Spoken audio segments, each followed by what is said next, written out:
Aujourd'hui, j'avais envie de vous parler du modelage. Le modelage, c'est en fait une technique pédagogique qui permet de montrer ou de donner accès à l'élève à ce qui se passe dans notre tête. Ça permet de répondre à des questions comme qu'est-ce que je dois faire quand je suis rendu là ou quelles questions je dois me poser pour réussir à résoudre ce problème ou à trouver la réponse à ma question. Pour cette vidéo, j'avais envie d'utiliser l'exemple des fameuses résolutions de problèmes mathématiques. C'est une tâche complexe qui demande d'utiliser une certaine structure et c'est pas toujours évident pour les élèves d'en arriver à appliquer cette structure-là. Donc, pour ce genre d'apprentissage, je trouve que le modelage, c'est vraiment un outil qui est efficace.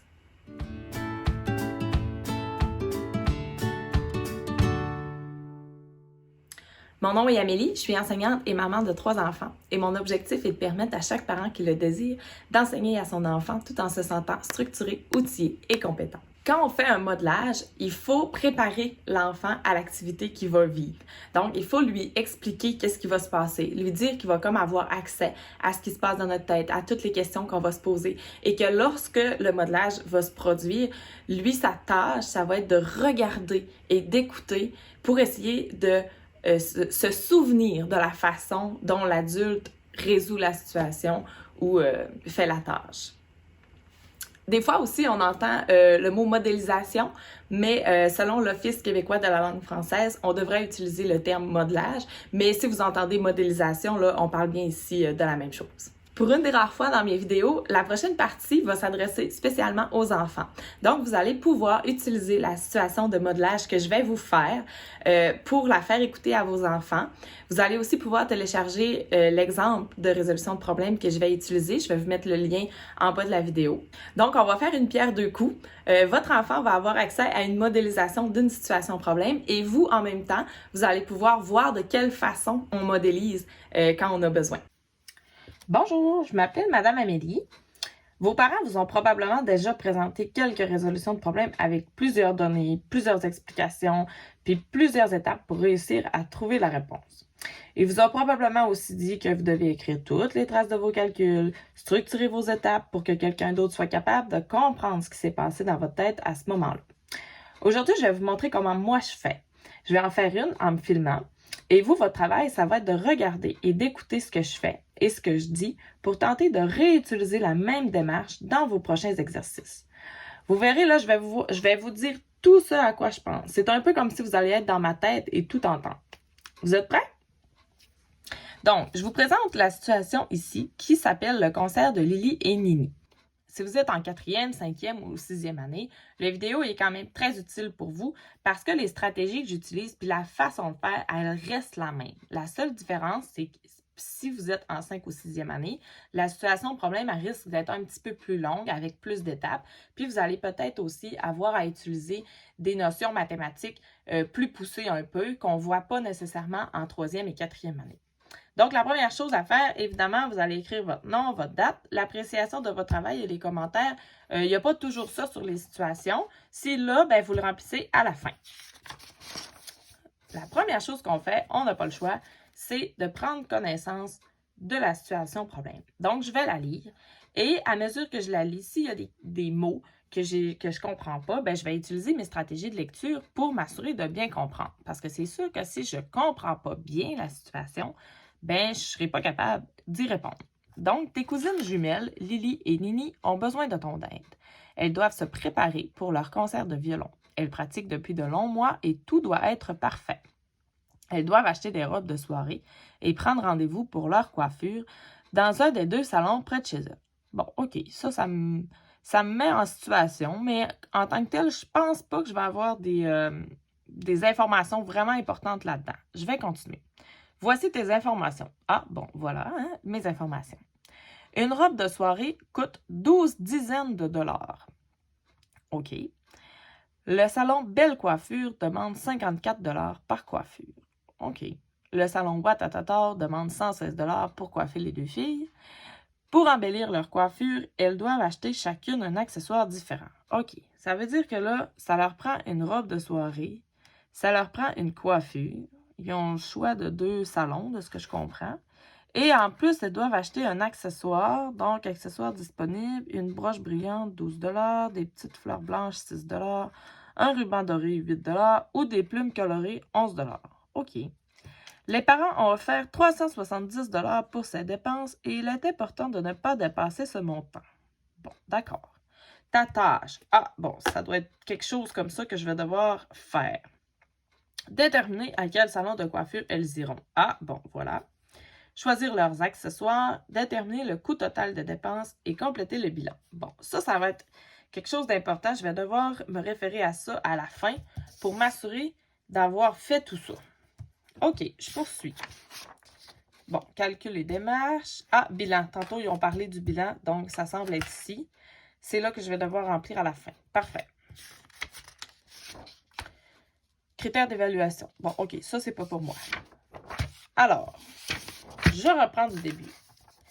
Là, je vais prendre mon surligneur parce qu'il y a beaucoup de texte là-dedans, il y a beaucoup d'affaires et je veux m'assurer de vraiment être capable de bien visualiser les informations que je vais avoir besoin pour faire mes calculs. Bon, je recommence. Tes cousines jumelles, Lily et Nini, ont besoin de ton aide. Elles doivent se préparer pour leur concert de violon. Bon, ça, je l'avais lu tantôt. Je me souviens qu'il n'y avait pas vraiment de chiffres, il n'y avait pas vraiment de choses importantes là-dedans. Mis à part le fait qu'elles doivent acheter des robes de soirée, prendre rendez-vous pour leur coiffure dans un des deux salons près de chez elles. Bon, je ne surlignerai pas parce que je vais aller surligner tantôt ici là, par rapport au salon de coiffure, puis ça va être suffisant pour que je me souvienne que je dois choisir un salon de coiffure. Si je mets trop de surligneurs aussi, je vais être perdue. Ça ne m'aidera pas. Donc, je ne surlignerai pas dans cette section-là. Par exemple, je vais surligner qu'une robe de soirée, ça coûte 12 dizaines de dollars. Là, je pourrais me mettre une petite note pour me rappeler, en fait, que c'est pas ici 12 $. C'est 12 dizaines de dollars. Fait que ça, là, je vais devoir aller vérifier tantôt. Je vais devoir aller faire un calcul. Il ne faut pas que je prenne pour acquis que c'est 12 $ tout de suite parce que ça pourrait me créer des problèmes. Le salon Belle Coiffure demande 54 $ par coiffure. Bon, ça, c'est pour Belle Coiffure. Puis, Watatata, c'est 116 $, mais pour les deux filles. Pour les deux filles. OK. Et pour embellir, elles doivent acheter chacune. Donc là, c'était la question que je me demandais, là, combien je devrais en acheter de ça. Chacune un accessoire, puis en plus, différent. OK. Bon, c'est sûr que je vais avoir besoin du tableau, mais là, je ne le surlignerai pas tout au complet. Là, ça risque de faire trop de crayons pour rien. Mais je pourrais peut-être l'encadrer, là, tu sais, pour me rappeler que ça, c'est des informations qui vont m'être utiles. Mais c'est sûr que si je vais surligner tout le tableau complet, des fois, je trouve que ça fait trop de crayons, là, puis ça m'aide pas. Donc, les parents ont offert 370 $ pour ces dépenses. Il est important de ne pas dépasser ce montant. Donc, j'ai 370 $ maximum. Et ma tâche, ben ça aussi, c'est quelque chose d'important. Mais comme c'est pas une information qui va m'aider à faire mon calcul, je le mettrai pas en surligneur, mais je vais peut-être me mettre, tiens, une petite étoile pour penser, là, de revenir voir ça de temps en temps, parce qu'en fait, c'est pas mal un indice de ce que je vais devoir calculer. Bon, alors, je pense que je suis prête à partir. Ma première étape, la première chose, ben gars, je vais utiliser la tâche ici.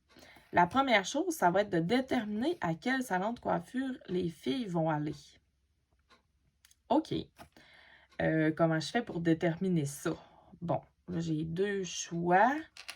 J'ai 54 $ par coiffure ou 116 pour les deux. Lequel que je vais prendre? Ben, je pourrais peut-être calculer combien ça coûterait pour aller faire coiffer les deux filles au salon Belle Coiffure. Comme ça, je pourrais prendre le moins cher des deux. Parfait. Donc ça va être mon premier calcul. Mon premier calcul, je vais calculer le coût de la coiffure. Tiens, chez Belle Coiffure. Belle Coiffure pour deux filles. Je veux avoir le coût de ça. Donc, c'est 54 $ pour une fille, plus 54 $ pour l'autre fille. Ça fait donc 8. 5 plus 5, ça fait 10. Ça fait 108 $ pour les deux filles.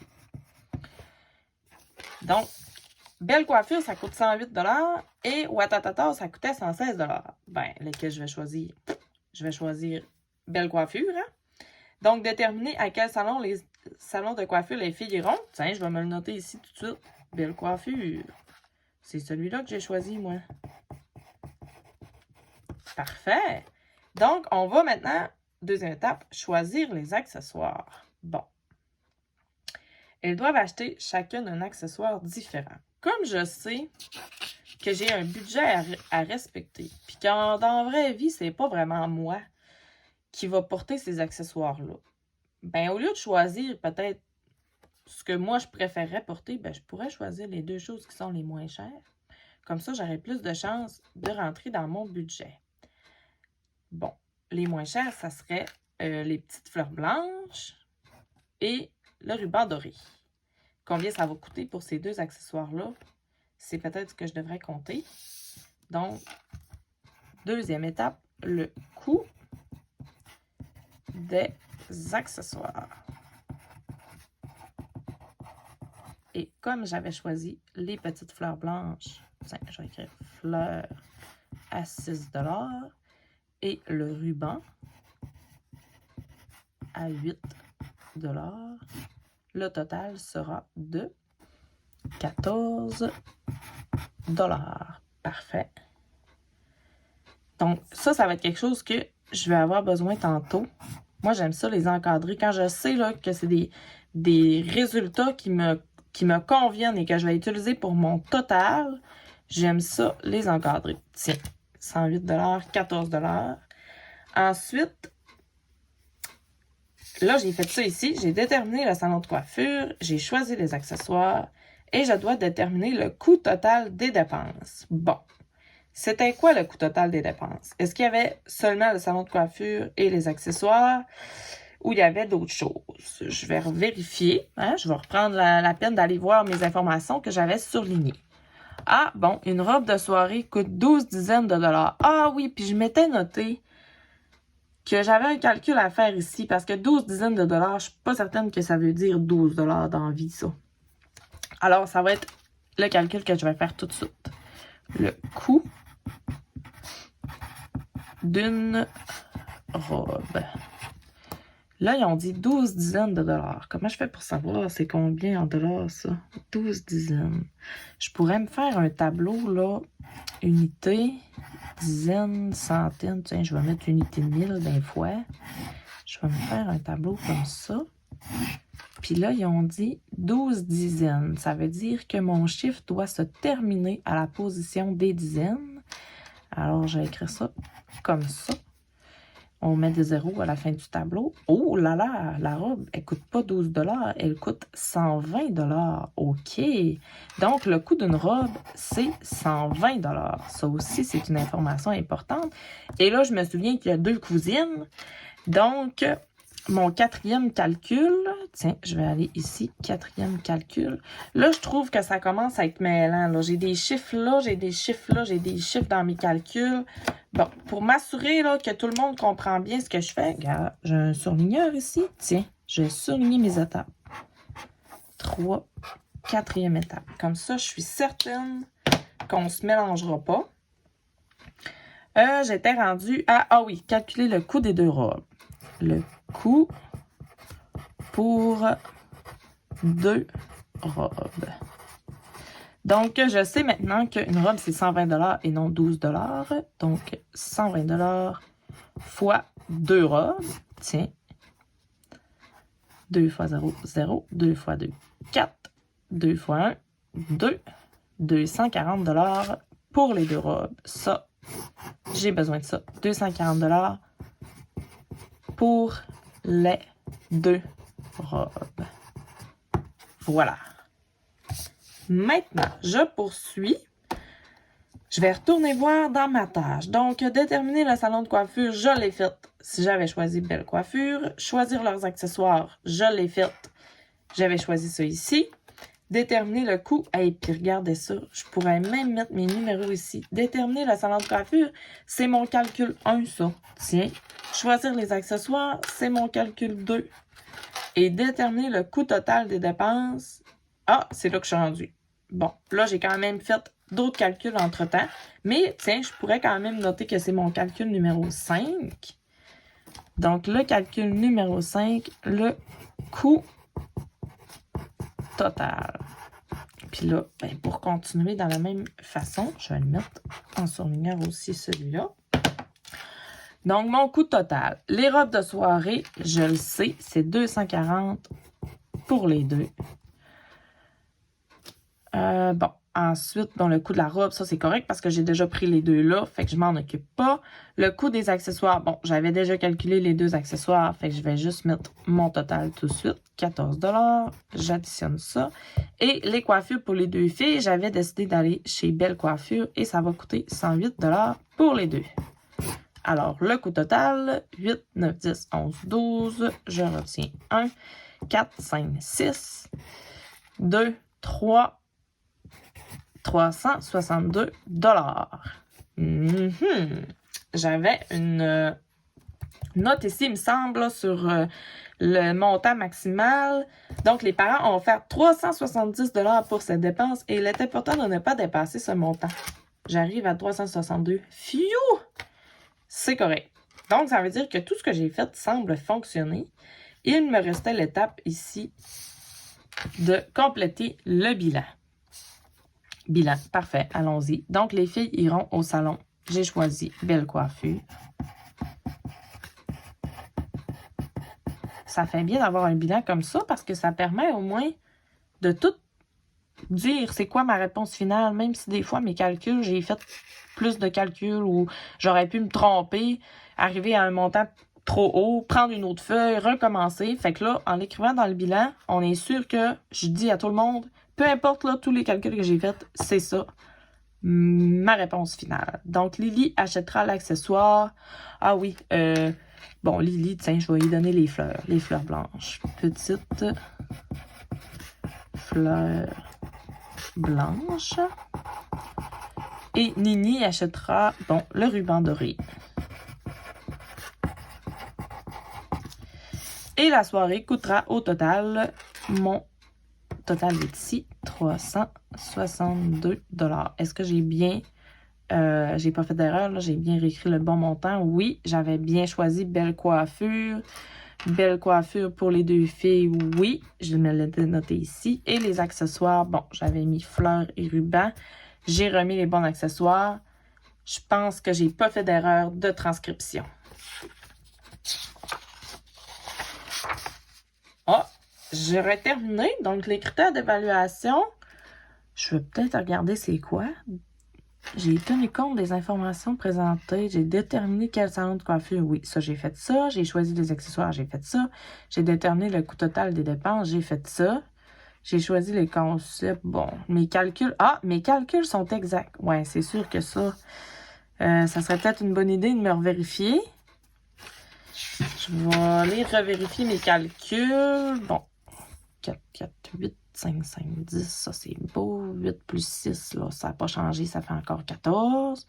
Je vais le compter pour être sûr. 8, 9, 10, 11, 12, 13, 14. Oui, ça marche. Coût d'une robe, bon, j'avais 12, c'était bien dizaines. Oui, c'est bien dizaines. Quand c'est ça, il faut que ça termine à la position des dizaines. Ça marche. Avec un 0, 120, 120. J'ai bien repris 120. Oui, j'ai repris 120. J'ai fait x2, 120, 12 x2, 20. Oui, ça fonctionne, mon calcul. Et mon calcul ici, bon, 8, 9, 10, 11, 12, 2, 1, ça c'est beau. 4, 5, avec ma retenue, ça fait 6. 2 plus 1, ça fait 3. Bon, mes calculs semblent bons. Jusque-là, ça va. Puis, si je continue... Ah, bon, présentation claire de la démarche. Les traces de la démarche sont claires et structurées. Les traces des opérations que j'ai effectuées sont présentes. J'ai indiqué clairement mes réponses. Bon, mes réponses, je les ai indiquées clairement ici. Là, ça, je suis pas mal satisfait. J'étais assez satisfaite de tout ça. Mes calculs, ben là, je trouve que ça a l'air quand même clair. Je les ai numérotés. J'ai même mis en plus les numéros ici pour être capable de suivre. J'ai mis un peu de couleur pour essayer de démêler, mais j'ai pas exagéré non plus. Là, des fois, quand on met trop de couleur partout, là, ça vient mêlant plus que d'autres choses. Non, je pense que mes traces sont claires. Là. Je pense que j'ai fait le tour. Fait que moi, ça va pour ça. J'ai l'impression que j'ai fait là, le mieux que je pouvais. Je vais remettre mes documents en ordre. Et voilà, c'était au meilleur de mes connaissances la situation de problème que j'ai résolue aujourd'hui. Tiens, maintenant que vous m'avez vu faire, j'aimerais que vous construisiez votre propre aide-mémoire avec ce que vous avez retenu.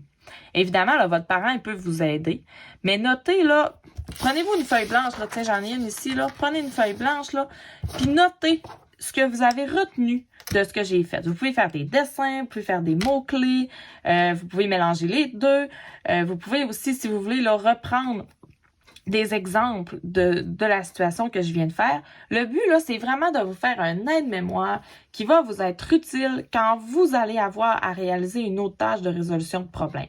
Vous pourrez l'utiliser, le mettre à côté de vous. Vous pourriez noter, par exemple, là, la façon que j'ai fait, disons, quand j'ai placé mes étapes avec des chiffres, puis j'ai mis un petit peu de surligneur. Si vous, là, ça vous parle, là, puis ça vous aide à voir les choses de façon bien structurée, ben notez-le sur votre feuille. Ça, c'est un bon truc que j'aimerais réutiliser. Puis, si vous avez besoin aussi, vous pouvez réécouter ma vidéo plusieurs fois, il n'y a pas de problème. Puis, vous allez pouvoir aussi pratiquer exactement cette mise en situation-là si vous voulez. Je vais mettre le lien de la situation problème là, qui est offerte. On la retrouve gratuitement sur Internet. Donc, je vais vous mettre le lien là, pour aller la chercher sur le bon site. Puis, vous allez pouvoir vous pratiquer avec ça aussi. Il n'y a pas vraiment de secret. Le truc, c'est la pratique. C'est de prendre le temps, de relire comme il faut les étapes. Puis vous avez vu, hein, j'y vais souvent. Là, je reviens à cette feuille-là, je vais dans mes calculs, je reviens à la feuille. Donc, c'est vraiment ça qu'on doit faire. On peut pas réussir à passer au travers des situations problèmes comme ça très rapidement. Ça, on doit prendre notre temps, on doit revenir, vérifier, se revérifier.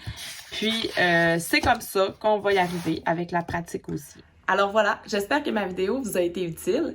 Je voulais simplement vous rappeler que le modelage, c'est une technique pédagogique parmi tant d'autres. Ce n'est pas la solution ultime à tous les apprentissages non plus. Personnellement, je trouve que le modelage se prête très bien pour certaines situations, mais pour d'autres, c'est pas la stratégie, c'est pas l'outil pédagogique que je privilégie. Donc, c'est à vous de voir quand vous trouvez que c'est opportun de l'utiliser. Si vous voulez d'autres trucs d'enseignante, visitez le écoledamélie.com. À bientôt!